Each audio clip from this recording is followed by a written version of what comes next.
Good evening and welcome to another episode of Have Game Will Travel. I'm your host, Bennett Newsome, also known as Damn It Bennett out there in the gaming community. As the director of esports growth and development here at Full Sail University, I'm super passionate about exploring the diverse world of esports and gaming and beyond.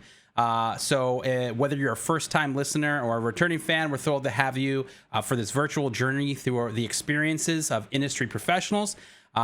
Get ready to engage with our guests and learn from their perspectives. But remember to ask your questions live in the chat. We'll get them featured and get you the answers. But sit back, enjoy the ride. And as we kick off another Have Game Will Travel, I want to introduce my guest here. GeeksEh, welcome to the show. Thank you for being a guest, man. How are you today? I'm doing good. How are you doing, bud? I'm doing great. Well, go ahead and introduce yourself. Let people know who you are and kind of what you do. So my name's GeeksEh. I'm a content creator. I've been doing this for about 7 years now. I'm Canadian, as you can tell by the name GeeksEh. It's part of the shtick, part of the brand, I should say. I shouldn't say shtick anymore. I say shtick a lot when it should be brand. So it's part of the brand. Yeah, I've been doing this for a long time, full time for close to 4 years now. Awesome. Full streaming for 7. Yeah. Okay, very cool. Awesome. Yeah. I like shtick. I'm a fan. I like that. Shtick is it's like I don't take it seriously though. That's how I see it, right? It's like it's just my shtick. Right. Well, welcome to the show and excited to have you here. Obviously, I got to meet you recently. I've actually kind of been secretly a fan for a long time. I've been following your YouTube channel for years, playing Escape from Tarkov, and now we both stream the DMZ mode as part of Warzone, and have had a lot of fun there. But can you just kind of talk about your background a little bit and kind of what led you to the world of content creation? So I moved. So I'm originally from the East Coast. I moved to the West Coast, and when I moved here, I didn't really have many friends. And I was going through a rough time in my life. So by trade, I'm a Red Seal chef, which means it's like being ticketed in the States. It's called Red Seal here. So I'm a Red Seal chef here. And then I quit that, and I didn't know what I was going to do with my life. I was kind of like I was miserable. I was lonely. I didn't know where I was going to go. And you know what? I just watched some content creators, and I was like, you know what? Let's just do it, right? Yeah. So I started actually. I started my journey with a laptop, a Toshiba laptop that it had a built-in camera, a built-in built-in webcam, built-in microphone. I used that, and that's how I started. In all honesty, I was playing Hearthstone, so you didn't need a really intensive PC. Yeah. How long did you stream Hearthstone for? 2 years. 2 years, okay. 2.5 years. 2 years, yeah. Was that kind of the thing that sparked your interest in gaming, or no? I've always been gamer? No, I've been a lifelong gamer for sure, easily lifelong gamer. I was a sweat lord in like Halo 3, Halo Reach, Halo 2. Loved Call of Duty 4. I still remember like playing with my boys, like finding Guitar Hero for the first time, and like our minds just melting that night, and just like coming outside for cigarettes and just sweating and having the time of our life. Gaming is one of those things that just brings so much joy and has brought so much joy in my life that when you hear people talk about how negative effects on children it is, and I can see their perspective and why they say some stuff, but in the end of the day, I'm just like I only see positives all the time, so it's hard for me, right? Yeah, and I think that that's a good point, because it's easy to jump into that kind of world of go outside, touch grass or whatever, right? And when there's so much more that's actually happening when you are gaming, when you're building community, you're hanging out with your friends, you're problem solving, you're working on puzzles, different things that you're trying to accomplish in these kind of virtual worlds, which really kind of makes it cool. For you, go ahead. Sorry, no. I was gonna say there's so many positives to it, but I see how like parents dislike it at the same time too. Like, you know what I mean? Like, I don't know. Like I still think gaming brings you that hard work. Like in the end of the day, like when I'm thinking about stuff, it's not like when you want your kid to get like straight A's, say, right? It's not that the A will do something in his life when he's in grade 5 or 6. That's not like, it will do something, but it's like, it's the journey to get that A, like that hard work part that really matters, I feel like. And with gaming, you have this hard work, you're working your ass off to get to like this this level or this grind, and it shows you. I think it does teach kids some stuff. It's just whether or not they apply it to the real world is another answer. Yeah, absolutely. I mean, I think so many people learned that during the pandemic, right? Where all of a sudden everything stopped, right? But hey, we could still connect, we could still play games, and a lot of people discovered Twitch, YouTube, and really dived into the world of gaming, especially esports as well, while that was going on. But backing up, you talk about going and playing with your friends and building those relationships. Was that happening while you were a chef, or was this while you were going to school? Or no. Never. I was like, are you talking about virtual friends, like Twitch and stuff? Yeah, I mean, just you said you were playing Halo 3. Oh, like so playing Halo. Yeah. So that was always with friends and everything. Yeah, those were with like really close friends and everything. And then I would say I was always gaming. I was always playing Hearthstone. But when I moved here, I just didn't have time. Right, at being a chef, you kind of sacrifice your life for it because I worked all the time. Right, so. I was doing that, and then I never did Twitch. I watched YouTube videos, obviously, but I never did Twitch, nor did I watched it here or there, like when I had time, but I just didn't have time. And then obviously when I had no job anymore, that's when I had a little more time and I could do it, right? I could I could like, take more time and enjoy myself. Definitely. I've got a few friends that are chefs here in town here in Orlando, and I rarely see them, which is always the hard part because they're always working. What kind of put you in this path? Did you say, hey, I just kind of really want to focus on something else now? And actually, you know what? It was spite. I'm gonna be honest with you. So I started working when I was like 14-ish as a dishwasher. And I was like, I don't want to become a line cook. Like, you know what I mean? Like, as a dishwasher, you're scum. And like line cooks are like, they're smoking ciggies and doing whatever in the back. They're so cool. So I remember I was supposed a friend of a friend's stepdad was the chef at this location, this big hotel. And I started as a dishwasher. He's like, you know what? I'm going to get you on the line soon. Don't worry. Like, you're going to get on the line. And I was like, okay, cool. So I grinded this job for a year. So I went to school full time. I worked here full time as a dishwasher, and I was living on my own with my girlfriend at the time. So it was really busy and everything. And then he left. He got into a fight with the management, left. And then the new chef came in, and it's really funny because when you're a dishwasher, you're the backbone of the kitchen. Yet, like, when you have a really good dishwasher, you don't want to promote them, right? Because it's so hard to find a good dishwasher. But this guy was just, I can't say anything, but he was a dick. He was a dick, and he told me, I was like, I'm supposed to, I've been working as a dishwasher so long. My goal was to get online. I'm looking to get online very shortly. I was supposed to with the old boss. He said he was going to do it, and he looked at me and he's like, I'm really sorry, but you will never be a cook here.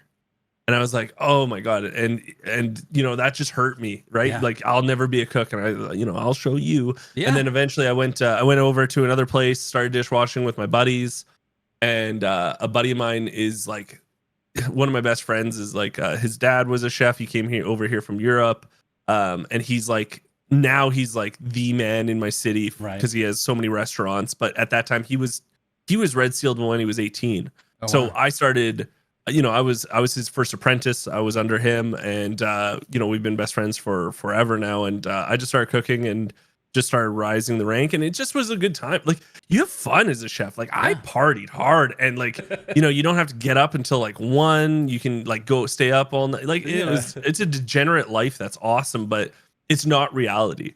So in the end of the day, when people talk to me, and I'm sure your school has culinary, or they might, right? I don't know. No culinary here. It's all entertainment, media, arts. Oh, really? Okay. Yeah. Sorry, I didn't. Okay, so that's cool. Well, if anyone is taking or thinking about taking culinary, the first thing you should be thinking of is opening your own restaurant. That's your goal. Yeah. Your goal is to open up your own restaurant. Like, you have no other goal. You learn, and then you want to open up your own restaurant, because you will make no money in that industry. Yeah. And it's really sad. You can see that the industry is dying. You know what I mean? Like, you can see all the restaurants are it's hard to find cooks, you know. It's a tough industry. It's definitely challenging, man. And you know, obviously in any space, there's always, you know, places popping up, new spots, and then slowly but surely the hype wears off, and then what happens? How do they struggle through that? So I totally understand that. But obviously, leaving the culinary space, you really put all of your effort into content creation. Talk to us a little bit about building your brand and your community.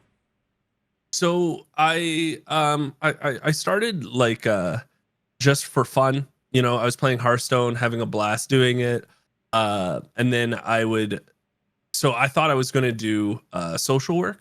Okay. I thought I was going to do support work with people with disabilities. I wanted to do it with children, actually. And I was really good with people. I'm really good with people.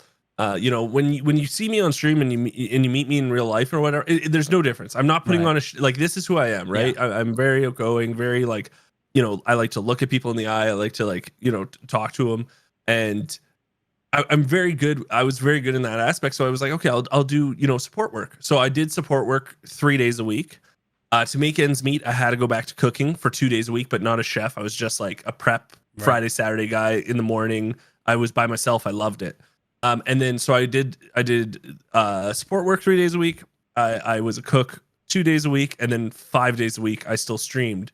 And what I would do is I'd get up and I'd stream from 6 till 9 a.m. And then I'd go to work, and then I'd have dinner when I got home, and then afterwards I'd stream like 6 to 10, or, you know, 6 to 9 again, right? I'd do split shifts. And I was doing it for fun. I was actually ashamed of it, because I was living with my ex at this time, and she was a bartender. So like, she'd go to work and I'd be like, oh, she's gone. And then I'd start streaming, right? And like, my first setup, like, I use Wi-Fi. I wish I could send you a picture of it so I'd post it, but it was like I was using like a Costco beach chair, and I would just put my feet under like the coffee table. And yeah, I had propped up this laptop on like 4 books, so it was high enough. And yeah, it was just like a Mickey Mouse setup. And then eventually, like, you know, I started getting like, okay, some donations here or there, or just like saving my own money. And then I got a snowball ice mic, right? Okay, you know, there. And then I started, you know, I started taking it. I was always having fun, but then I saw like, oh, I can actually maybe do this one day. Yeah. And I started getting connected. Do you know a gentleman named Wow Hobbs? I don't know. No. Okay. So Wow Hobbs is a very big WoW creator. Okay. Right. Yeah. He's one of the OG WoW creators. And then he started playing Hearthstone. He's Canadian. I really loved him. You know, I thought he was a great content creator. So what I did was eventually, like 4 months into my content creation, 5 months, I was watching him just lurking and trying to learn stuff. And eventually I was like, you know what? He has a business email. Yeah. I'm gonna email him. You know, I'm gonna email him and just say, what's up? You know, I'm a content creator too. And you know, that cringe stuff. But what I would do was, you know, he was busy, but I would send him monthly book reports, I called him. And what I would do, I would just be like, hey, it's me, Geeks, again. I just want to say, hey, I hope you're doing okay. You know, this month I was streamed this many hours. I got this many followers. I'm trying to make this better. You know, last month I tried to do this. I did get it done. So it was almost like a book report. It was like kind of like, you know, putting, I would say like, not responsibility. What's the word I'm looking for? Like, I was trying to put, yeah, I guess responsibility, like some sort of like I forget the word. Like, there's a word for it. Anyways, I was trying to put something on me so that I had to do it, right? Like, yeah. Again, there's a word. I know you guys are yelling through Chat saying accountability. Accountability. Yes. Thank you very much. Thank you. Quake. Thank you. Accountability. I was trying to put accountability on me, because as a content creator, you have no accountability, really, right? Yeah. You have the community. You're accountable to the community, but at the end of the day, like, I could just stop my stream, not do any more content after the stream, and go, right? Yeah. So it's all, and this way I kind of felt like, you know, I was accountable to someone. And then eventually, you know, this annoying kid is messaging him, and then he started messaging me, oh, congrats, super happy to hear, he was really nice to me, and then eventually we started really getting close, and then we were really close for a while there, and yeah, it kind of just blew up from there. His biggest thing that he always told me, and it was the hardest thing to be honest, was he's like, YouTube, YouTube. Like he's like, while you're streaming, people can only find you while you're streaming. YouTube, people can find you 24 hours a day, 7 days a week. But as you know, YouTube is harder and not as fun. Like that's the thing, right? Like streaming's so fun. You go on, you're playing the game. Yeah. It's good times. Editing a YouTube video and then seeing you got 20 people to watch it is not very fun. It's tough. It's tough. You spend like hours, especially because when you're first starting, right? Like I don't know about you, but I started like it's not like it was like, don't get me wrong, it had a lot of stuff on the internet for how to stream and everything. There was a lot, but it's not like it was today. Yeah, like there's so many more resources out now. Absolutely. 7 years ago it was a little bit different. It was I wouldn't say it was a wasteland, but it was bare bones ish. It was very grassroots, learning stuff. And yeah, I mean, for the longest time is like just be live was the mindset, right? Like especially on Twitch was be live. Maybe you can outlast the person that you're playing in the directory with, and they'll raid you. Yeah, it's tough. The mental aspect of streaming. It's like I don't care who you are. You're thinking about, okay, this person's here. This, you know what I mean. This person. Where in like YouTube, it's like, okay, you have time to watch 10-minute video, and then you have time again to watch another 10-minute video if you want to watch mine later. Like there's like something raises all ships, right? Like that's what they say, and that's the mindset I try to have nowadays. But I'm not going to lie to you and not think that back in the day, or even to date nowadays, I sometimes get jealous, or I look at people's numbers. Like we're human, we're comparing. Of course, I'm comparing. You want to compare, but in streaming, it's just like, I don't know about you. Did you ever do like live 365 days so far, 398 in a row? I had some. I wish I could. Yeah, but I would know some of these people that did like 400 and something days in a row, right? Because back in the day, that was a big deal, right? Yeah. Back in the day, that was a good shtick. That was like a big thing. Like, holy crap, And now it's just like, so you know what I mean? Like a lot of people, to be honest, you're just like, I think you're stressing about it more. Missing a day and streaming's not going to be as fun. Like, I don't know, it's tough, man. It is tough. Would you say that was probably like one of the biggest challenges that you faced early in your content creation journey, was just getting out of your head and not thinking so much about the numbers? I think that is probably going to be your biggest challenge forever. Yeah. I talked about this a little while ago. It's I talked about moving goalposts, right? Like moving the goalposts constantly. And I get it that like you constantly want to be making better content. That's your goal.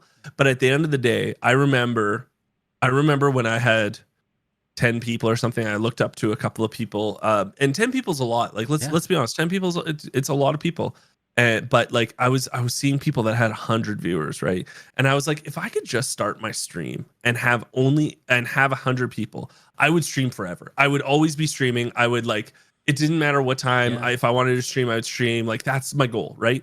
And then you get to this goal, and then it's okay. Well, 100. Okay, 100's good. That's a very great number. That's very big. But you know what I want? I want 150. That's what we need, right? We need 150. That's what we'll do. And then you're always moving the goalposts, and you're not. I'm this way. Is I just didn't celebrate milestones, right? Like I just didn't take time to think like I hit 100 people. You know what I mean? Like I'm doing this for a living. I'm doing like I'm getting the plaque from YouTube. I'm doing like, it's hard not to just keep going, right? Like because that's what we're built to do as content creators. Yeah, and I mean, let's talk about it. I mean, you just hit a huge milestone on YouTube, 100,000 subscribers. So congrats on that. That's huge. Thank you. If you think back through your journey, how did you celebrate your first milestone as a content creator? A drink. Yeah, that was what I mean? Like, yeah, like I don't like, I remember, I remember when I first started streaming the first 6 months, I You know, I might have gotten like a $50 donation one day and I just went nuts. And then I went and, you know, my ex at the time was the bartender. So I'd just go there, have a drink and tell her all about like how good the stream was and just be jacked. And you know, you celebrate that stuff. You do celebrate sometimes, but now that it's my job, I'm always trying to get better. Like I'm always trying to make the next thing better. What can I use? What's out there to you know, to have something to take my content to the next level, right? Right. Yeah. What kind of strategies do you use to try to grow your audience and reach new viewers? I mean, we all know that Twitch is not the greatest discovery platform that exists out there, but what sort of strategies do you have that you're willing to share with all of us? No, for sure. You know what? I'll give away one thing. You know, like a lot of people will be like, I don't want to share stuff, right? You don't want, you know, in the end of the day, no one's gonna, like 10% of the people, if that, will use my what I say is good idea and actually do it, right? So I listen, guys, you should do this, but like I'm being honest here. I sent out, and I still do, over 2,000 messages at least. I've sent probably in my streaming career close to 4,000 messages to people and just say thank you, right? So you gift subs, like chances are there's a lot of times I would have private messaged you and just been like, hey dude, thanks for the 5 gifted. That's super kind. Like that means a lot to me. And like they're all unique messages. I try to remember things about people, so I might talk, you know, I try to remember something about them. Maybe they live here or there. But in the end of the day, the message is just me being like, hey, I need you to know I really appreciate this. Yeah. Like, and I used to do that with followers. So when I first started streaming, if there was a new person that came in and hung out with me and was really cool, again, I'd reach out and be like, dude, Bennett, thank you so much for taking time out of your day to just hang out with me. I had a blast playing the game with you and shooting the shit. Yeah, I hope to see you again. But if not, hey, thank you again. And you know, there, you know, I also when I first started, I did something called fake commercials. So I would get things from the dollar store, like really goofy things. I'd get these really goofy things from the dollar store, like already boiled beets in package, like boiled beets, right? So what I would do was when someone would follow me, I had boxes of these random dollar store stuff, and I'd pull one out and I'd be like, you know, Bennett loves his beets, but did you know when he wakes up at 4 a.m. he doesn't know how to get his beets in him fast enough? Well, boiled beets in a bag is, you know, I would do that kind of stuff for every follower. It was like interactive. And then eventually I did it for every sub only because, you know, you get bigger. And then eventually I was like, okay, the shtick's done. Like I'm growing out of it. Right. And that's the thing, right? Like I look over the past 7 years, I did fake commercials at first. I had a talking dog that would thank people, and it was like mocapped, this like cartoon dog that I'd pre-record stuff. I'd have pre-done like arguments with him. So he might say something and I'd be like, I know what he's saying, and we'll like, and they were at the ready with the fingertips pressing. Like we didn't have stream decks back in the day. We had like, we had some other stuff like just hotkeys on the old, you know, random hotkeys on the keyboard. You had to do like F169, you know what I mean? Like stuff like that. But it's funny how you're always growing. But I think the biggest thing is always trying to just throw stuff at the wall and see what sticks and see what is genuine to you and what's fun for the community. But like, you know, to round back to the first question, it's so much harder to grow now on Twitch. Like 7 years ago, I felt like I was late to the party. I felt like I was so late to the party. Yeah. That's 7 years ago. Right. And like, it's just, it's tough because like I was having a conversation today about time and how important time is in this industry, and you can't fast forward. You know, you have to put in the time and stay consistently on the track, and over time you start to see that. But like looking down right here, like it looks so far in front of you that it's impossible. But if you're consistent and you start posting, even if the content isn't necessarily like your best work ever, you know, you still are consistently posting. You're learning from that previous experience. You're taking feedback and you're improving as you go on. And over time, because I felt the same way when I first started streaming 7-8 years ago, it was like, I am I should have done this when it was Justin TV, you know, like yeah. I should have been, I should have, would have, could have is like the analogy of every streamer, right? It's like, oh, if I just, you know, and then like I've seen people quit streaming, and I've seen them do it really elegantly. I've seen them do it really, really nasty. You know, I've had nasty messages when people quit, and that you know, it hurt. You know, trying to think, and in the end of the day, you know, you're just making excuses, right? And in the end of the day, you know, I look at some people and I'm like, it's just not working, right? Like what you're doing right now, YouTube video wise, streaming wise, it's not working. So you have to just like, you have to figure out what to change. Like, why isn't it working? Yeah. So, you know, best example is, I was doing Tarkov YouTube videos, right? Yep. And watched many of them myself. Thank you very much. I really appreciate it.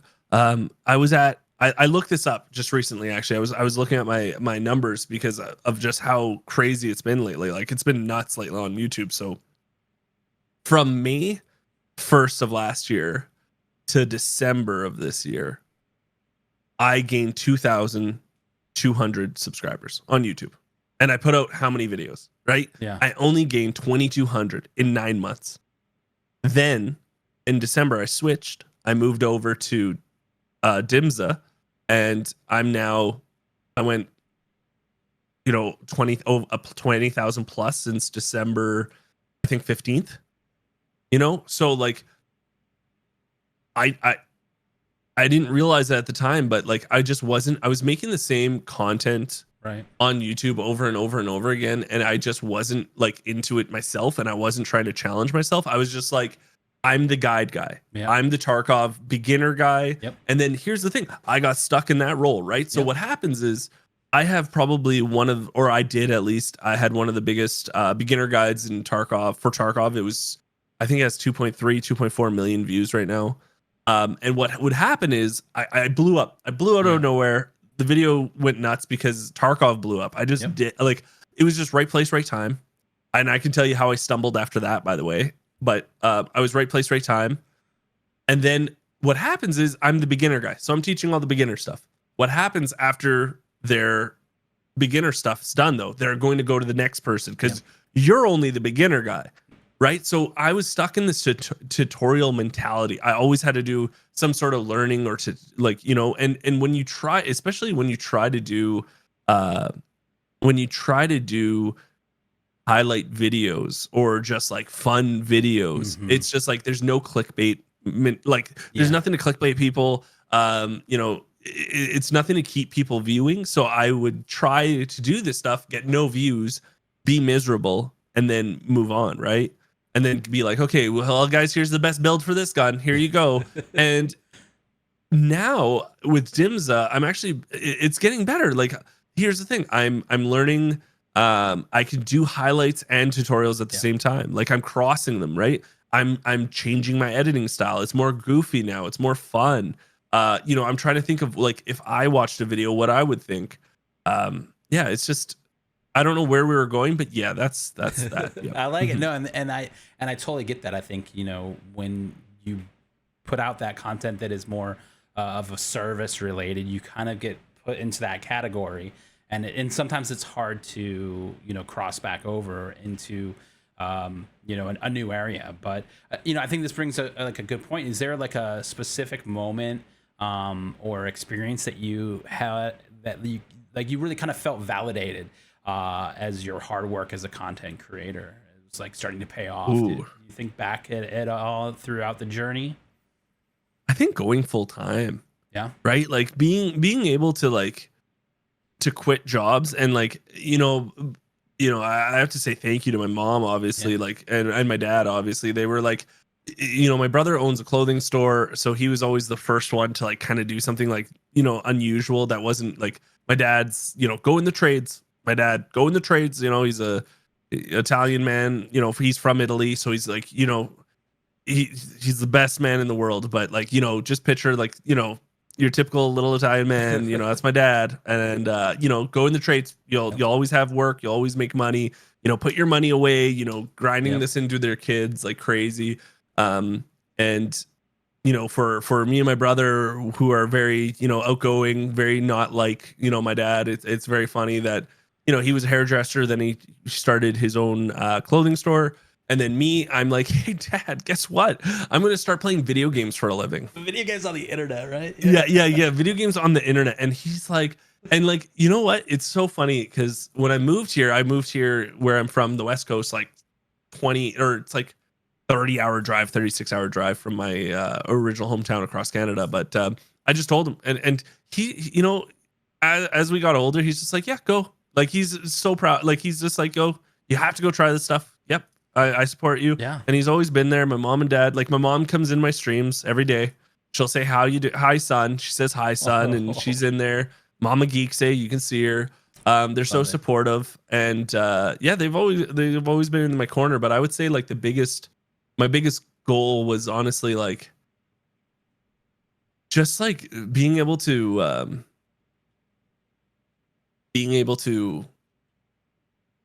just do this for a living. And then like, you know, one of the scariest moments is always switching games, right? Yeah. Like that's my like highest moment, and my scariest moments, like, you know, switching from Hearthstone to Tarkov, right? Like okay, guys, come here. Guys, come here. Come closer. I'm going to tell you a secret. As much as everyone says in your chat, I'll follow you and watch you play anything, they won't. Okay, that's just realistically, right? Like, we got to be realistic here, and I understand that, and I don't get mad at anyone. I know that. Like, I'm playing a card game to a first-person shooter. You don't tell me you're going to follow me. It doesn't. Yeah, no. You know, you can just. Yeah. Anyways, so I switched, and you know, it was tough. It was very tough, but you know, again, that's where actually my YouTube really took off, though, was because Hearthstone, you can't really do tutorials, right? Like Hearthstone, like you can do tutorials, but let's be honest, I'm not the smart guy that's like, here's a deck recipe. Like, it's not a tutorial really. It's more of like a guide, right? Where, or I guess it is, I don't know, but like in Tarkov, there's tasks to do, right? So what I would do was I would be like, okay, well, there's these gunsmith tasks, you know, gunsmith ones, right? I became the gunsmith guy because I thought outside of the box. I thought, how would I want these to be presented to me? Because I'm new to the game. I do need this information, but I don't like how it's getting presented to me. So how would I like to do this? And I came up with the, you know, pictures, and with the, you know, I would show, I called it the shopping list. Yeah. Right. So I would be like, okay, here's a picture of what you need. Here's where you can get it from what trader. And then we do it for every single part, and then I'll put it together. And it, you know, I remember being in the Ukraine, actually, because my wife's from Ukraine, visiting for the first time, meeting her family. But every night I would be like looking at my YouTube. I'd be like, holy crap, I got 3 subs today. Oh boy. And like, you know, getting excited about those little things again, man. And like, you know, being like, oh, because people are watching this, people are liking it. And I still say, like, if you are new to YouTube, 100% do evergreen content, which is tutorials, right? Like, you know, especially Tarkov, where it wipes, you're always having to redo them or change them, or there's something. Yeah. So like, you know, it's good, but again, you're going to be, there's going to be people that follow you, but they're going to follow you for the information when they need it. Not, you know what I mean? Like, a lot of times, at least. Then there's going to be those trickles of people that just like your content, come by, and that's where you kind of have to start the snowball process. So, right. Yeah. How would you say important? So you've been streaming for a while, you've been making content. How important is networking with other creators in this industry? And maybe, I don't know if you had an example of a networking thing that you did that led to another opportunity or collaboration. For sure. So this is a very lonely job. You know, this is, as much as like I'm streaming to hundreds of people, you know, sometimes 200, sometimes 100. I'm streaming to a lot of people, right? A lot of people. Yeah. At the end of the day, you shut off your stream and you are by yourself making the decisions and trying to figure stuff out. And it's super lonely, man. And I would say like networking is good for like, again, yeah, it's good for like, okay, I want to play with Bennett today. You know, Yeah. we're gonna have some goofs, and I think as you grow as a creator, you don't see people as I'm going to take their community. Like they're going to lead me into the next level because I'm going to take all their people. Right. No. I see it more as like I can make better content with this next person with Bennett now. So like with Bennett, I can make really fun content doing this. We can shoot the shit about you know, maybe he's he knows a lot about YouTube, or you know, maybe he's doing a lot on TikTok and I can ask him some questions later on. Maybe, you know, we can just have like, you know, a quick chat and see how everyone's doing. I have a couple of close content creator friends that, you know, I played with one today actually, but we haven't talked in a while because you're away from Tarkov, right? Yeah. I do have one guy named Finest, amazing content creator, but we still talk and we're like, okay, well, how'd your YouTube video do? Right? Like, okay, what'd you do? Like, what's going on here?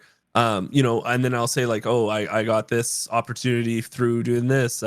I did get onto a management team. I'm not currently with them right now, but I did get onto a bigger management team by just playing some with a bigger guy. Right. And they you know, said they were with them. You know, you can always message, you know, so and so part of this company. But the analogy I like to use, and you know, this is guys, listen to this analogy and it will make complete sense, right? You could get a raid of 10,000 people and it's going to be the greatest day of your life. You're going to have fun. You're going to get so many new followers and stuff, but you're not going to get as many like concurrent viewers or anything because of, I like to call it the music analogy. You know, when you find a band and you're like, this is the best band, love it, blah, blah, blah. But then your buddy tells you about a band and you're like, I'll check them out later. I don't really care right now. Like, you know what I mean? I'll check them out. Don't worry. I'll check them out. But when you find that band, you find that content creator, they're your creator, right? They're your, like, you found them. And I had, you know, you try to take advantage of opportunities. I was on the front page for the first time in 7 years, a month ago, Congrats. Right? You know, thank you again. 11,000 people. I didn't notice much bump afterwards, right? Like, you know, I streamed to 65,000 people on Tarkov drops day. Yeah. You know, and that helped for sure. Like the next day and the day after kind of did, like, definitely. But eventually people trickle down. And you have to remember also, you know, I heard a stat once. It was like something like your community, 70% of your community every 3 months changes. And it makes sense because, like, you know, me and you, we love DMZA or Tarkov, Destiny, for example, right? You love Destiny. But the average Destiny player, how long have they played it for? They'll play it hardcore for a month or two. Mm-hmm. Okay, next game. Yep. Right? And the same thing with tutorials, right? Like, so I would get, I have a bunch of people always leaving my YouTube channel because, you know, they're not playing the game. Like, right? Like, so when I gained 2,200 followers between that time of May and December, like I was saying, and I was still putting out Tarkov content, the problem was a lot of people followed me because of my tutorials. They're not playing Tarkov anymore. They couldn't care less about seeing more tutorials. So they're unsubscribing. So I gained maybe like 4,500 subs, but because of the loss, it was like, it was so much of it was a wash. So you have to think of it like, in reality, when you play a video game, how hardcore are you into that video game? Or when you pick up a hobby, right? We're all like that now. We're like, well, I guess I'm a cross stitcher now. Like, you know what I mean? And I'm about to dive into my YouTube videos. Like, you dive into, like, especially our generation, right? We dive into hobbies so hardcore. Like, for like a week, I'm up till 2 a.m. trying to figure out how to play Warhammer because I want to learn it now. And you go so hardcore into it. And we hyper fixate on things. And then they go just as fast as they came, you know? Yeah, it's. I mean, I would love to see a knitting stream, though. I mean, now that you put it out there into the universe. 12th grade Christopher over here, that was his final project in art class. I made myself a cross stitch. No big deal. It was like a couple of monkeys and like some bananas and stuff. I got a pretty good grade on it. There you go. It's hidden talents coming out. All right, I like this. I like this. I like where this is going. This is new content we're gonna see. No big deal. Big deal. Everyone that's a 48-month sub gets a free cross stitch from me. I love it. What would you say has been like the biggest obstacle to date? I mean, could have happened last week. Obviously, you had the computer issues, right? I think that's always a thing. Even before we went live, we were just having issues left and right, just launching the stream because tech just does that. What would you say is the most difficult obstacle that you've had to overcome in this journey for yourself? So I think tech, changing. There's two things I'll say. One, so we'll do tech and we'll do your mind, right? So the first things first is tech, right? Tech is like, I'm not bad with computers, but I'm not great with computers. And when you start throwing a 2 PC setup in there, and then there's the other stuff, right? Like I go green screen. I was green screen for the longest time, right? And then I leave green screen, and then I want to try to do a setup, right? I want to make it look good, and like I'm trying to make change, and I don't know if I like it, and like, okay, it's good, but is it good? Okay, now what's the next change, right? Like those hurdles are constantly happening, and PC issues, and trying to figure out like, something that should take someone on average, let's say like editing, something that took me 3 hours and before, and now it takes me like 10 minutes. It's just like, it's just such a hurdle to learn something, and to be it's hard to be crappy at something for a long time and just believe in yourself is so tough, right? The biggest hurdle though, honestly, it has been the mental aspect of everything. Just like comparison is the thief of joy. I say that to myself all the time. Comparison's the thief of joy. Like you stop looking at other people. Now you can look at other people and be like and enjoy it, like see what they're doing. Celebrate them. I try not. I know this sounds dumb and I should stop this, but it's natural. If I watch a lot of YouTube creators, I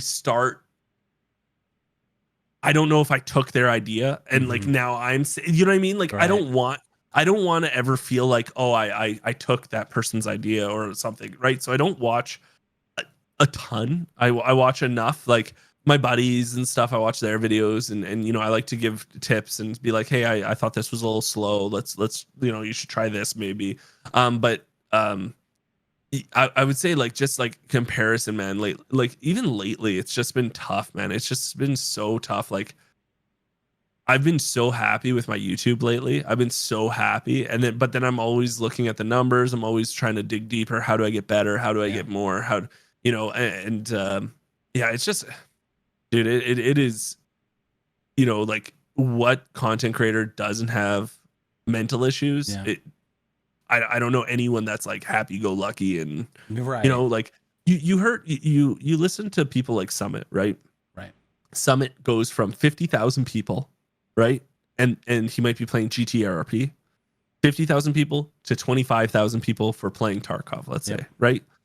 Now you go from 100 people to 50 people, but you look at Summit and you're like, fuck. Sorry, I didn't mean to swear. No, Summit, you've got 25,000 people. Why are you? And he's talked about this. Right. Lots of people have. It's still a 50% decrease in your viewership. Like it doesn't matter what number you're 100 to 50, 50,000 to 25,000. You're looking at 50% decrease, which still you're mentally drained. You're thinking, what am I doing wrong? Yeah. Should I be doing this? And you just got like.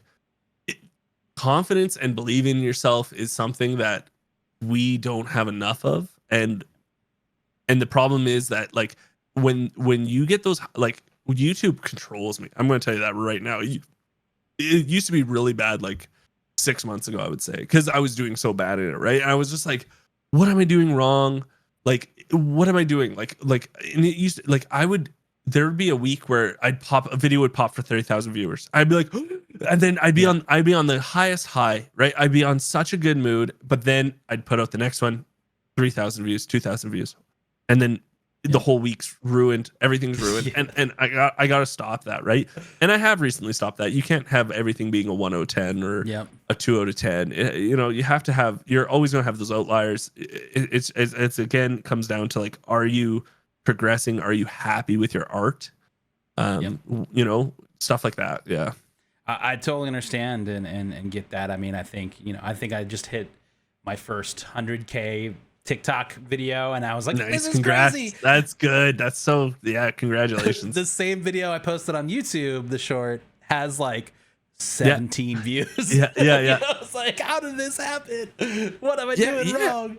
and then you try to do something in the same vein, right? You're like, okay, so I'm going to take this 100,000 viewed video that you just did, right? You're like, okay, they liked it because I did this, and this, and this. Okay, guess what? The next video, I'm doing this, and this. I'm going to tag it the same. I'm going to have the same title. I'm going to have like, oh, you can make a 1-for-1, and for some reason it gets 200 views. Yeah, you know what I mean? Like no reason. No. It's and here in Canada, it's so weird. Like, I want to use TikTok to my advantage. Yeah. I can't live stream on it unless I use their proprietary OBS. Software, and it's so bad. It is so bad. So I'm like, I've emailed them, like, I think I've emailed 6 different customer service lines to just be like, hey, I want my OBS key. Can I have it? Yes, please. And it's just like, no, you can't have it. Nice try. We're gonna anytime. I was trying to retweet your tweets when you were doing the day 17 of asking for a stream key. It's just like, it won't happen. Like, that's something that I just realized in the end of the day. It's just not going to happen, and that's okay. That's okay. It'll eventually come, and it's again like one of those things, right? Like, I'm not going to pretend. I'm not going to sit here and just be like, oh, if I had, if I was streaming on TikTok also, I would be, having an extra 400 people, 500, right. You know what I mean? Like, I'm not going to do that, but I will tell you what I did. Listen, TikTok, this is what I'm doing. I'm not putting any effort into your content right now because I just don't see it right now. Right. I don't like YouTube. I see it. I see what's happening. I'm getting money from advertisements. I'm seeing people come from there saying, hey, I saw you on YouTube. Like, I'm loving your stuff on YouTube. I get that constantly. I now very often get, hey, I saw you from TikTok. And, I have 16,000 followers. It's a good chunk. And I want to do more, but I only have so much time in the day. And my drive right now is for long form content. Yeah. If I could stream and see that, if I could stream on TikTok and see at least, those people are coming over, and I can see, okay, it's worth putting a little more time into it, maybe. But like right now, I only have so much time in the day to balance. Yeah. That would always be the thing that I want more of, is like, okay, if only I had a couple more hours, I could add 4 more videos and schedule this content and do this or that. Like, it's always time, right? It's always a big part of it. All right, we got a question here from chat from Jacob is Nachos. How important are the breaks, both mental and physical? What type of breaks, though? I guess maybe when you talk about like burnout or creative block, like how important are those to you as a content creator? When does it step in and be like, hey, so it's tough. Like, I recently got forced vacation this Friday until Tuesday afternoon. I was on forced vacation and it was awesome. I went, like, I did so much stuff. And here's the thing though, right? I wasn't able to go on the computer. So I had to I couldn't think about it. There's nothing I could really do. But like, and just for everyone in chat, forced vacation, your computer went down. So your computer, my computer. Yeah, I couldn't stream. I like, my stream PC was a brick for a bit. Yes. So Jacob, breaks are always good, but it depends on like where you're trying to get, and like what are you, like, I think what it comes down to is you can't just, like we talked about, right, is we can't always be streaming, right? You have to figure out, okay, so streaming for 4 hours is good, right? You can even see, right, when you look at your data, you can see like, okay, you peak at like 3-4 hours in, and then it just starts going down. Like, it's not one of those things where, okay, the longer I stream, the more people I get, right? It's not a mountain, right? It goes mountain and then it goes down. You're just going down, and then you're just going up and down, up and down. So like, you have to think like, okay, well, I'm putting out the best content if I stream for 3 hours. okay, I put out the best content. If I stream for 3 hours, and then okay, what else do I like? Okay, I'm gonna try to do YouTube and stuff like that. But like as a full time content creator, I have to think like I always have to be working, and this is like every little kid wants to do this for a living, right? So I'm always like, you always battle the new content creators. You always have to like be putting out more. Some people have more time or stuff like that, and breaks are really, really important for you. But at the same time, I don't do enough of it because I'm just like, I love what I do. I just want to continuously work. But like I burn the candles at so many ends that I do sometimes have breakdowns. I've had many breakdowns from doing this. Thinking what will I do next? Like I have no clue what I'm going to do next after this. Like I'm scared shitless if I have to quit streaming, what I'll do, right? Because I have nothing. But like spending time with my missus, I play hockey twice a week. I think you should have a different hobby. Like that's something I always tell people. Like, so I play hockey twice a week. It's where I just go sit down. I have fun with the boys. I have some wobbly pops, and and then we go skate. I get a good sweat in. Yep. And to be honest, without hockey, and being able to play hockey all year round with the group, having fun, I think it would be tough. Like you need it doesn't matter what you do, right? Like there's that famous quote, like you do what you love and you never work a day in your life. I saw a meme that said, it crossed out, you never work in a day in your life, and it said, and you kind of work all the time. Yeah. Because it's true, right? Like you do what you love and you kind of work all the time because you're doing something you love, but you feel like you always have to constantly do it.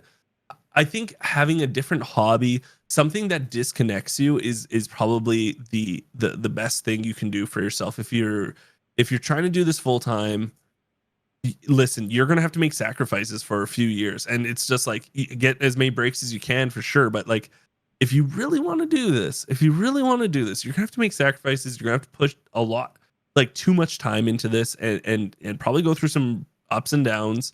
But then you have to realize, like, one day a week you can take off to like go play volleyball with your buds, or go play bocce ball or something. Like one day a week's not going to kill you. You're not going to, not do this job because of one day a week or for 5 hours a day, in one day, Yeah. And I feel like we always, talk from every spectrum of content creation, especially with, our stream team is one of our varsity teams that is focused on content creation. So everything from the very beginning all the way to, successful. I have a set schedule. I'm live every day, blah, blah, blah, whatever. Taking that time and figuring out, if I'm just getting started, that one time, I'm going live once a week. That's all I can commit to right now, but I'm building, that consistency in that. I think one of the things that we always hear from people is how to take feedback positively when maybe it's not delivered in the most gracious manner. How would you, how do you balance that? Like, you hear people say, oh, I just don't read the comments. But I think sometimes understanding what people are asking for is good when it's asked or told in the right way. How do you kind of balance your creative vision with the feedback and suggestions that you may get from your audience? So it is very tough. Like you hear those, like, let's say YouTube, right? Like you hear those, like, okay, you can have 20 positive comments and then the one ruins your day, right? Yep. It's the truth. It's the truth. You hear that all the time. But what you're not realizing is, if you listen to every positive comment and you're like, oh, they're 100% right, I'm the best, I should have more followers, you're like, yes, thank you, bud. You're preaching to the choir. Like, if you take all the positives and you are taking them to heart, then you obviously have to take the negatives and take it to heart, right? So like, if as much as the positives are feel good and you need to hear them, and it's honestly, they're lifesavers some days. Like sometimes you just need one positive comment in the day of your shit. You're just like, I've had a terrible day of streaming, or this video did awful, and just getting one person to be like, dude, great video, really enjoyed myself, and you're like, okay, thanks, dude. Okay. One, at least at least Duncan liked it. Duncan, thank you, Duncan. Okay, you enjoy it. And eventually it'll be Duncan and Keith, and then it'll be Duncan, Keith, and Tommy and Jen. But like taking the positive comments, and this sounds weird. This might sound really weird because I love hearing positive comments. I love reading them. But if you take them to heart, you have to take the negative to heart. So you have to disconnect them, right? Now, when it comes, like, I've gotten a lot of messages being like, hey, I didn't like how you did so and so, or like, you could have made this video like 2 minutes long, right? Or you could have done this, and this. Right. So like common things you're going to hear in YouTube world. This video could have been 2 minutes. This video could have been a TikTok. And okay, yes, yeah. If you have to remember that person just wanted you to be like, you need to go to here and you need to press the button. And they already knew everything else. They just needed to know that. Yeah. When I make a video, I'm thinking about the beginner player. Maybe you don't know this area. Maybe you need to, maybe I'm going to break down something a little better for you guys. Like the way and now I used to get angry at those people. I used to just get so angry when they said this video could have been like 2 minutes. And now what I say is I just say, hey, thank you so much for watching this video. It doesn't sound like my style is your style of video. Right. And I'm cool with that. And you should be cool with that. I appreciate you commenting, but I bet you're going to have to find someone else because my style of videos aren't going to be for you anymore. And, I do that. Or if someone says something really, really negative and they just really go hard at me, I just respond with cool story, bro. That's like my go-to thing now. I read it. They spent a good chunk of their day yelling at me. You know what I mean? Right. Like a lot of mental work went into writing this 2-3 paragraph thing telling me how much they hate me or how much my content's terrible. Cool story, bro. That will ruin their day. Yeah. That will ruin their day. I'm cool with it. It's again, I'm like, okay.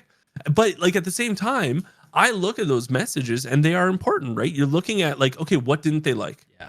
Okay, you didn't like my voice. Okay, so let me like that's something we don't do enough of is rewatching our VODs, rewatching our things. How's our levels? I hate my voice. I dislike it.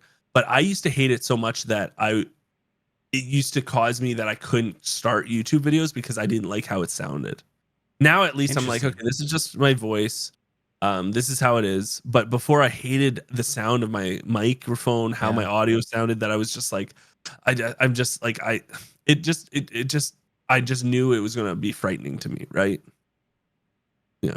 That's interesting. So, I wonder if that's a common thing for creators is that they aren't sold on how they sound. And if that's a big, everyone hates their voice though. Everyone hates their voice. And like, the problem I would run into is I was like, oh, dude, Bennett sounds so good. Okay, if I get Bennett's mic, right? If I get Bennett's mic and like I do it, okay, I got the Shure SM7B, right? Yep. I got the microphone. Everyone and their dog uses. Yep. Everyone uses this mic. I gotta sound good, right?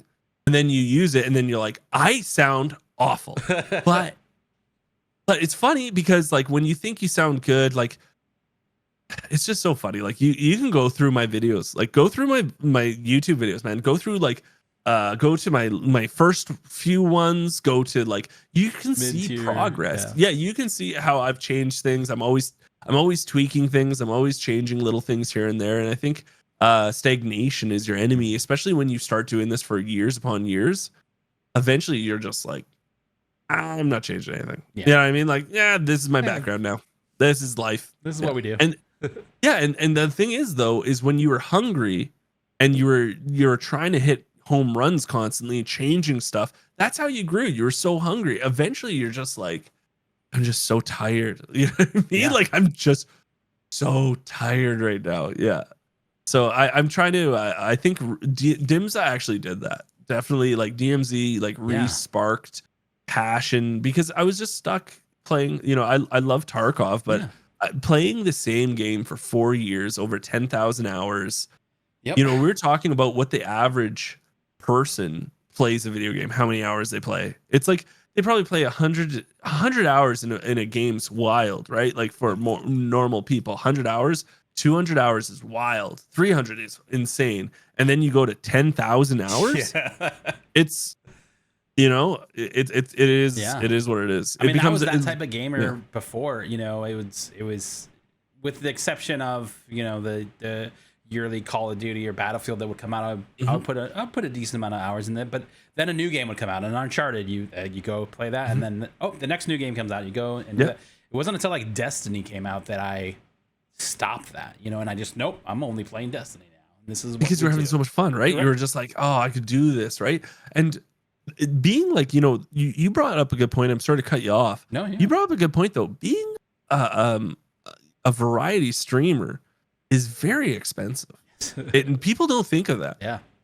Every 2 weeks, you have to buy the newest game. That's what, $79 American. It's or 69, right? You guys are 69. It depends on what version of the game you buy, right? Yeah, it's true. Well, right now, games now in Canada, they're $89. That's like triple A games are $89. So if you want to be that variety streamer pardon me. If you want to be that variety streamer person, and you want to be always putting out YouTube videos on the newest games, and you're not big, so you have to actually buy them. Yep. You could think I'm big right now and everything. I'm still buying my games. I don't know where these like sponsorship fairies come from anymore. Like I don't think there's any money. There's not much money anymore in stuff. Like you have to be really careful. I've gotten I've gotten offers lately. Like since I hit 100K, I think there's like someone sees something, and there's a lot more offers that have been coming in, but they're all like, they're not good. Never take an affiliate. I always say that, don't take affiliates. I think the biggest things, we can touch base on sponsorship. When I talk to companies, you want to get paid even if you don't sell something. Yeah. Do you know what I mean? Because like, here's the thing. Okay, so again, let's just take G Fuel, right? I'm getting sponsored by G Fuel. I sell one tub, I get 15%. So every tub I sell, I get 50, not only, but I get 15%. If I sell 0 tubs, I get 0 money. Right. But their ad is still there. Their recognition, their name recognition is there. And here's the thing. If you went and got some G Fuel and you're like, you know what? I do want to try G Fuel out.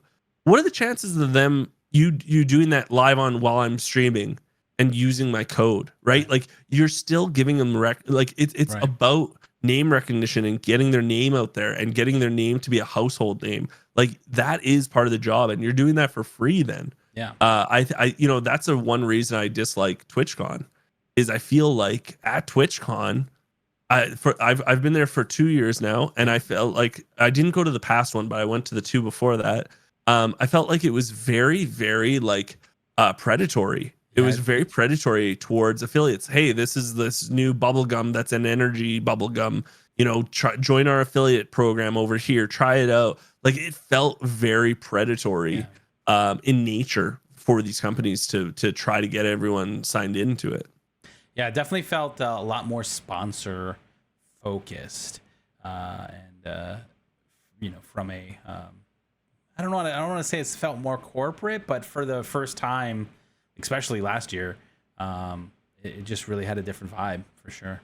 Really, I didn't go to last year. I regret, of course, but I had the wedding. That's why I didn't go. I had the wedding a month after, and I didn't want to get COVID, and you know what I mean. Like I didn't want to, so I was like, okay, I'll just stay. But if it felt corporate last year, and you're like, that was the first time, dude. The 2-year times before that, and I had gone the 2 years before. Yeah, really. And it was worse. Yeah, I would say it was probably 2018.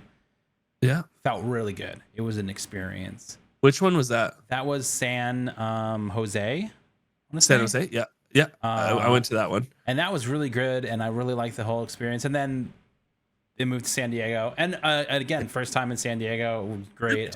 I really enjoyed, networked a lot. It was a great event, but you could start to see it. And then like this past year was like, the McDonald's booth, the really? Yeah, this over here, and like I was like, this is different. This feels a little bit different. And I get it. I get it. It's a good sign of the times though. As a content creator, you're kind of thinking, okay, we're mainstream now, right? What we do is mainstream. Like you told, telling someone, like, when you tell someone, like when I'm out with my wife and her friends or colleagues or something, she goes, and what do you do, Chris? And I go, well, I do content creation on the internet. And they kind of look at you and they're like, oh, content creation, eh? And like, oh, well, I'm a male entertainer, and they go, oh yeah, you're a male entertainer, eh? And I go, yeah, I play video games for a living. And then everyone's like, oh, what a sick job that is, eh? Oh my God, you just sit there in your basement and you just play video. Like, yeah. On paper, it sounds on paper it sounds so cool. On paper, man, I wish I just played video games. Yeah. But like that's why I say I do content creation, because it's like it's so much more than just playing video games. But if I have to dumb it down for people, I play video games. I play video games. But it's funny when it comes to like that. Well, before we wrap up, obviously I want to give you some time to plug your channels and where people can find you. But I do also want to talk real quick about I've got time. What sort of advice would you give to someone who maybe is struggling to find their niche or their unique voice as a content creator? Ooh, that's a good question. If you really love the game, if this is your game, you will find the content in it, right? Like if you're just jumping game, if you're looking at a game and you're saying this has really good like viewership, like there's only 7 people. You look on YouTube, there's not many people that do YouTube. Like if you're looking at it from how much you can grow aspect, you failed and you will fail because you're only playing that game, not because you love it, but because you see an opportunity in it, right? But at the same time, if you are going to be playing something like Fortnite, then you have to work harder than a lot of people. Like you really have to go hard in the paint. Like you have to be everywhere. Like yes, it matters what game you play, and it depends on what kind of content you're putting out, what you have to do. But if you're looking at first, like not I love this game, but I think this game can get me more viewers or whatever, you lost. You're not going to win. You're not going to you're not going to at all succeed, because you're gonna at your 500th hour on this game that you now maybe have 50 people and you're like, this is awesome, but I hate sci-fi games, this sucks. Or like you might like you can fake your way to it too for a year, you know what I mean? But eventually it's just like people realize. And if you're spending 8 hours streaming and you're still at that little, you're at the single digits still and you're getting bummed, 4 hours in content, 4 hours. Like TikTok is great. TikTok is amazing. TikTok is so amazing. And the best thing is if you keep it under 60 seconds, not only can you grow your TikTok, you can grow your YouTube. Yep. And it just like doing that stuff is so important, because no one's going to be finding you in a directory that is just jam packed. You know what I mean? Like it's just ridiculous. But yeah, hey, listen, my door's always open. If you want to send me book reports, listen, I'm there. You can find my email, send me some book reports. I'm down. I just think I don't know. What do you usually say, Bennett? Like, what do you usually say to people? Like, I think I loved your kind of idea of if you're only looking at the opportunity, you're gonna struggle, right? And I think it's the idea of the passion meeting opportunity, right? Like I love this game. I am entrenched in this game. I think I have a unique voice. What separates me? What am I doing different than the rest of the directory? And sometimes that it's harder to get noticed when you are a small creator in a big directory. Obviously Destiny was that way. Finding a niche to kind of go into and say, hey, we're going to focus on Xur, right? We're going to do a live stream every Friday to show when Xur shows up. And that's it. That's the whole channel, is just this 2-hour bit. And people are like, well, this is stupid. Why do you have this? And then there's thousands of people that go, thank you for doing this. This saves me time. Like it's always that weird space, but it took a little bit of a risk and a bunch of people telling us, hey, don't do that. And it worked. But it is tough to find your voice in a big C. And the opportunities that now exist with things like YouTube Shorts and TikTok and Instagram and any other place that you want to post your videos, that is really the opportunity for growth. There is building. I've heard success stories from people that were streamers that stopped live streaming on Twitch, focused solely on building content on those small platforms, right? On TikTok, Instagram, YouTube Shorts, and then all of a sudden they have a couple 100,000 followers on those platforms. And now people that want to watch them live stream, they were only streaming to 5 people before. Now they're streaming to hundreds because they built that community on these other platforms and are transferring them over to where it happens live on Twitch now, which I think is a really cool and an interesting way that it's kind of shifted from the back of the days. When we first started, was just like always be streaming was the mindset. Dude, how many? I don't know how many times you did, but like I've pulled. I can honestly tell you over 24-hour streams easy. Yeah. Like I would do 24-hour streams. Like it wouldn't be a big deal anymore, right? It would be like, yeah, I'm just doing another 24, guys. It's just another 24. Don't worry. And like now I stream I stream less than I've ever streamed before. Mm-hmm. Like my streams now are 4 to 5 hours because I know that I love streaming and everything, but I actually really like making YouTube videos now. Like I'm really having fun editing. I'm really doing good, and they're doing really well where people like them, right? It's like people are actually enjoying them more, and I'm getting more followers from it and seeing that consistency. And like, I don't know, there's no better feeling than you starting up your Twitch, just looking at your dashboard and seeing I got 7 followers while I wasn't streaming. Yeah. When a YouTube video popped the other day, I got 59 followers in a day without streaming. Yeah, without doing anything.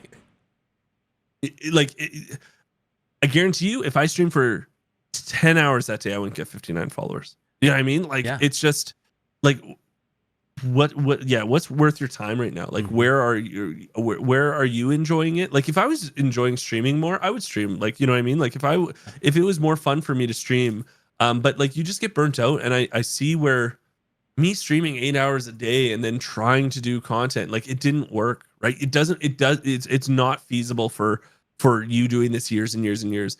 My wife used to call me the mole man because I used to get like 4 hours sleep and I would have these big, huge black bags under my eyes. So she'd call me a little mole man, and I can't do that anymore. Like I'm 36 years old. I'm not like a spring chicken anymore. Everything hurts nowadays, and like it's hard for me to sleep at night. Like it's all this weird stuff nowadays happen to me, but. I enjoy it. Like I really have fun for those 4 to 5 hours. I'm having a blast, and then I'm having a blast editing, and then and then more editing after that, or figuring stuff out. Yeah. Well, I feel like we could chat all day, and maybe we'll have to continue these conversations. But I do want to give one more question to chat here. Swordstorm says, "How scary was it when you first decided to quit your day job and go full-time streaming?" Hey, Sorty, member of the community, great guy. So I am, I over prepared. Like I made sure I had enough money for a while, so it wasn't too scary because like I could have done it probably 6 months before that. But I was so like, okay, I just need to make sure. Again, my Italian father, was like in my head, like, do you have money? Do you have money? Like, what happens if you can't pay rent for 3 months? Like, or you make no more money, right? And it is how I am to this day, to be honest, is like, what happens if I can't stream tomorrow, right? Like, what happens? I have to have something laid away that I can pay my mortgage. I can do all this stuff, and I have fun. I go out. I spend money, but like I'm very careful and I'm very meticulous of where I spend money. And like my bill this weekend was $1,600, right? For for like I had to get, so not only did I get a brand new CPU motherboard, but I had to buy 2 UPSs because I think a surge destroyed some sort of surge went and killed it. So like I was like, okay, I'll grab 2 UPSs then, and maybe that'll help. And like, you know, and yes, everyone says it's a write-off, and I get it, but it's not how write-offs work. Yeah, like, come on, guys, that's not how write-offs work. It's not like I get that $100 back. So right. you know, I'm just careful, and to be honest, when I went, if you're going to do this full time, make sure you have 3 months rent saved up. Make sure you have 3 months, because then, you know, if you have one crappy month or something, you know, it's the same thing. Like when, sorry, I'm going to continue to rant here for a second to really stop me. You know, one of the greatest and worst things for a streamer was when gifted subs started, because you got this new like line where you're like, this is my sub count now. Yep. I'm always going to have this sub count. And then you look at gifted subs and you're like, man, the generosity was really nice this month, eh? And I guess maybe next month, you know, people won't have money, or like maybe COVID will happen and everyone will be, you know, kind of a little broken. Yep. Like that's why, like, my goal as a content creator, and I've said this since, I'm not even joking you, since year 1, is to monetize my stream so I don't have to worry about subs. Yeah. That should be your goal always. YouTube, I'm monetizing my content with ads. Yeah. Twitch is so much harder to monetize without like I make the majority of my living from Twitch, but to monetize it is just, you need to put like Asus or something needs to put that logo in your bottom left. And I know, okay, Asus is going to be paying me $2,000 a month to promote their brand. I guaranteed. Okay. So now that is me monetizing my stream. Yeah. But to monetize your stream is so difficult that it's just, and yeah, it's just so hard. It's so hard to monetize a stream. And it shouldn't be. It shouldn't be this difficult. Yeah, it is definitely challenging. And you know, obviously there's been lots of talk over sub splits and other platforms and all of those things that we could get into at a later date. But last piece of advice, what would you give students as they kind of head off into their careers, you know, that are trying to get into the world of content creation or work in these industries? What sort of advice would you give them? If you feel like you're getting taken advantage of, you probably are. Like if you're like, I feel like I'm getting the short end of the stick here, guess what? You definitely are then. Yeah. Especially if you can tell you're getting, like, don't get me wrong, we've all had to take our lumps and take our short end of the stick. But if you're constantly feeling like my boss or someone, I'm always getting the short end of the stick, they don't appreciate you. That person doesn't appreciate you. You have to get them out of your life ASAP. You have to get that job out of your life. And I'm not telling you to quit. This is a big thing. Again, it goes to like, if you want to play Fortnite, you have to work harder. So if you want a better job, you have to work harder. So you're going to have to work this job, and then you're going to have to go and try to hunt another job down, right? So like, if you feel like you're getting the short end of the stick, you are. The other thing is your job isn't who you are, right? Like your job isn't, like, streaming, as much as I love it and it is who I am, like it is, I am Chris still. You know, yeah. I'm a husband. You know, I do want to have, I have 2 beautiful dogs. I want to have a child one day, but like, you're not your job, right? Like, and sometimes it's hard to disconnect yourself from that, because, you know, when someone comes to you, what is the first thing they say? What do you do for a living? Yeah. You know, like that, like that's their, like, how do I judge if this person, I should give them respect, right? Something I ask a lot is like, hey, if you had a free day, what would you do? Like, what are you doing on your free days? Like, because, you know, as everyone asks, so what do you do for a living, right? Like that matters as much as like, hey, if you had a free day, what are you doing? Like, that's the kind of stuff I'm asking you, because I want to, like, what are you doing? Like, what are your hobbies? That'll tell me the type of person you are. Are you an outdoor person? Yeah. Are you an indoor person? Do you like watching football? Do you like watching sports? Do you like playing sports? You know what I mean? Like that kind of stuff. Is so much more important when you talk to people and get to know them, and like, yeah, you can tell. I know you know this, Bennett. Like you've met, you can tell when people are genuine with you, and you like, you know what I mean? Like if you think you're being like the sly, oh, I pulled one over, you didn't. You're like, we know, you know, like we've seen it. Yeah. Awesome. One other thing. Yeah, go for it. Do not try to be friends with someone because they have huge viewers. They will see through it. They'll see through it. You know, like a lot of people, you know, we've all been there though. I'm not going to lie to you and not say I've tried to, like, back in year 1 or year 2, I was like, you know, I could become friends with fucking Dr. Disrespect. Like if he just gives me a chance, trust me, we could be best friends. Okay. Like, yeah, it's like that when you go to TwitchCon and you really meet people, I love it because they don't know, like let's say partner lounge, right? There's many people that could be at the partner lounge. There could be people with 5,000 concurrents, and there can be people with 50 concurrents, 40. Right. They could have switched games and been down to 30, or they haven't streamed in a long time.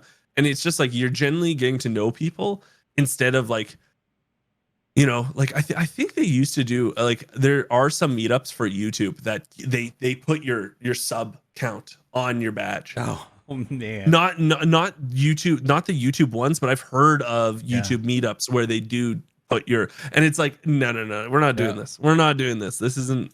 Yeah, that's then Twitch, you're the bell of the Twitch ball did when you did a thing like that. They got a lot of bad feedback. It was 2000, what is that, 19 E3. They gave out like jackets, and I had gone to the partner area, and I got a jacket, which was cool. I was like, hey, thanks. Twitch. Really? That's and awesome. They had like a patch, and it was a concurrent number. And so there was like, oh, I got my 5K patch. Oh, I got my 1K patch. Oh, I've got my 55K patch. It was like this like weird system that was happening. After that, there was a lot of flack online for sure, but it was definitely an interesting learning experience, I think, for Twitch. It was like, maybe we shouldn't specify those things. That kind of stuff would drive me though too. I would be like, I'm beating my own patch. Yeah. Like, I need to beat my patch. Like, weird stuff drives me, and I'm Canadian. Weird things do it for me, man. I'll tell you that right now, eh? Like, it's just some weird stuff gets to me, and I'm like, I'm gonna beat this. You know, give me a couple of tough guy sodas, and we're gonna figure this out tonight. You know, a couple of tough guy sodas, and we're good. I love it. Geeks, tell them where they can find you and how to reach out to you. So you can find me at GeeksEh everywhere. GeeksEh. Get it? GeeksEh, because there's Canadian shtick. And you can find me everywhere under GeeksEh, geekseh@gmail.com. Twitter, though, I'm GeeksEh with an extra H. So yeah, that's all there is to it. And GeeksEh, come by, say hello. When are you live? When can they find you live? So I'm live 4 days a week. I'm still, you know what's funny is I'm battling with that right now. Like, I'm trying to, like, I've always been a morning person, but I'm noticing, like, you know, it's tough. I want to get up for 6 and start streaming at 6 because I notice my views are just so much better. Yeah. But then I'm waking up at 5 and I'm miserable, and like I'm just like drunk all day. It feels like. So like 8 a.m. I'm always on by 8 a.m. though. I am definitely always on by 8 a.m. on Sundays. I'm on at 11, and then Monday, Thursday, Friday, I'm 8 a.m. 90% of the time. Again, lately it's just been, you know, like you were saying, like, I'm just trying to change things. Like, I'm just seeing that YouTube and content creation in general is just so much better for my time, and because I don't have a lot of it, I try to, like, to balance it all. Yeah, I agree. Yeah. Great different. Well, thank you again for being a guest here. Pacific Standard Time. Thank you. Pacific Standard Time. Pacific Standard Time, right? Pacific, 8 a.m. Pacific Standard Time. Yeah. 8 a.m. Pacific Standard Time I start. Yeah. Perfect. Well, thank you for being here. And if you guys are checking out the episode on YouTube, make sure to hit those comments as well. We appreciate you guys being here, and we will see you next time. Thanks. Thank you very much, guys.